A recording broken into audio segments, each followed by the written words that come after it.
Good morning. You're watching Daybird Aviaries. I'm Robert. I'm the bird master here. Y'all want to see some baby birds this morning? I got some to show you.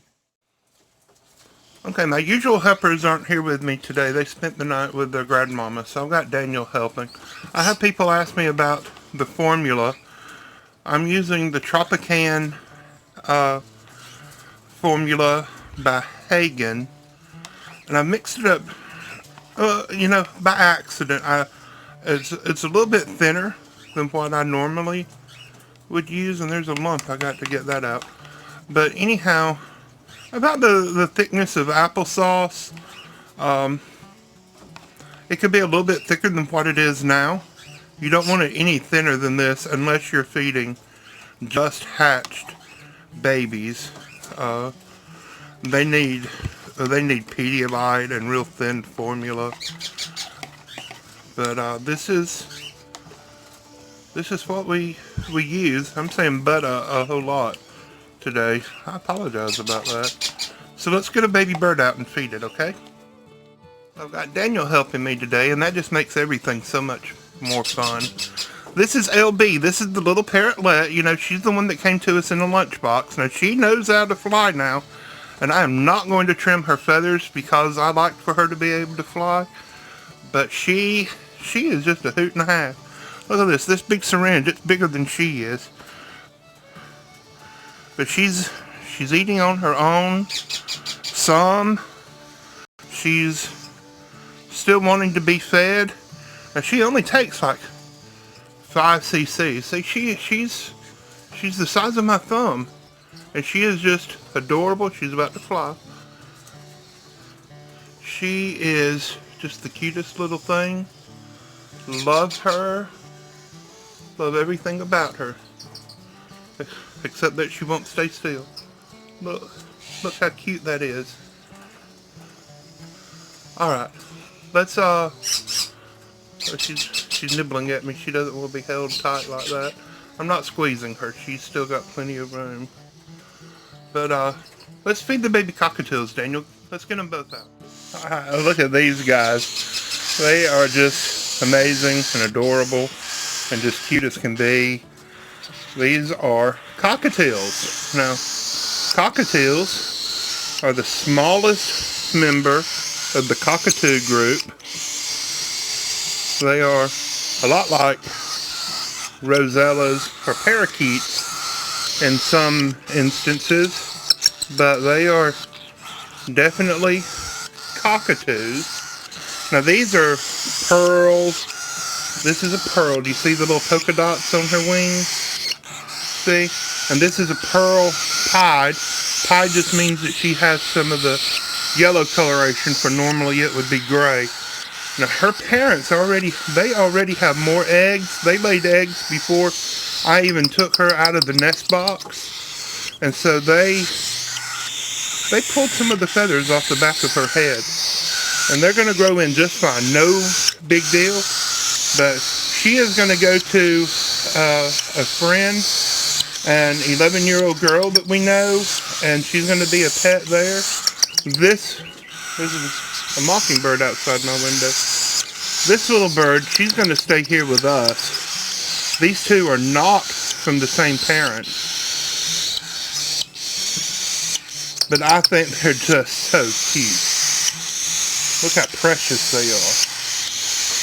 Now this noise they make, it'll go away. As they get older, this noise will go away. They won't make this noise as adults. They'll talk, say a few words, the males will. They will whistle songs and be just adorable little pets. Look, when they turn to the side, you can see their ears, the opening on the side of their head. His hasn't fully opened up all the way completely yet. Hers has. Isn't that weird? They're born and they have skin over their ear holes. And as they get older, that skin goes away. Alright, let's get out the little green sheet. Alright, so we got the little green sheet here. He backed up too much. Let go. He's the one that has that goofy little beak. And you see it has grown back out at the bottom, and he just does goofy things with it. Just take an emery board, and sometimes I just let him chew on it.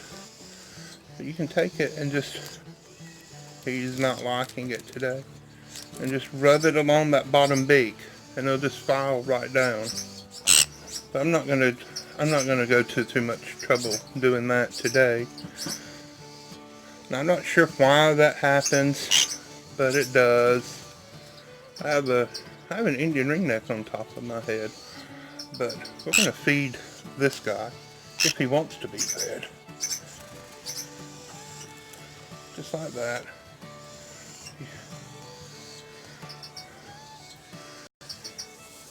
He's a cute little guy. Here, will you step up? Nope, he's gonna walk away. Alright, I guess we're through with him. You see that bird on top of my head? I had him on my shoulder, but he climbed all the way up there. Alright, so here's this guy. This is the one that was in that video last week. The little bird that he got returned to us. And that's okay. You know, if there's ever an instance where a bird's not working out at a new home, then we will by all means take him back, do our very best to provide for them. Here he is.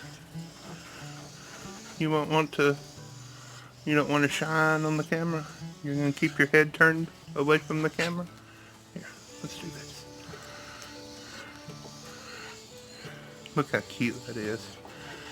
Isn't that just adorable? Let's see if I can get a better angle.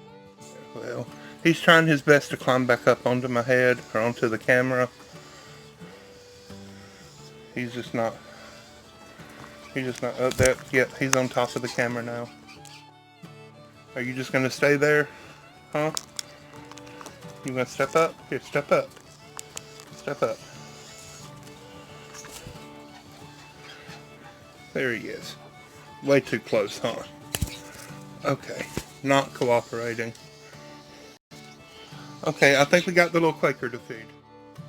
Here's the little Quaker parrot. He is very mischievous. This is the one that is going to go and live with Mary Carl at Cog Hill Farm. He is the blue mutation Quaker parrot, also sometimes known as a monk parrot. They, in the wild, they're bright green, kind of like that ringneck, but they have the gray on the forehead and the chest.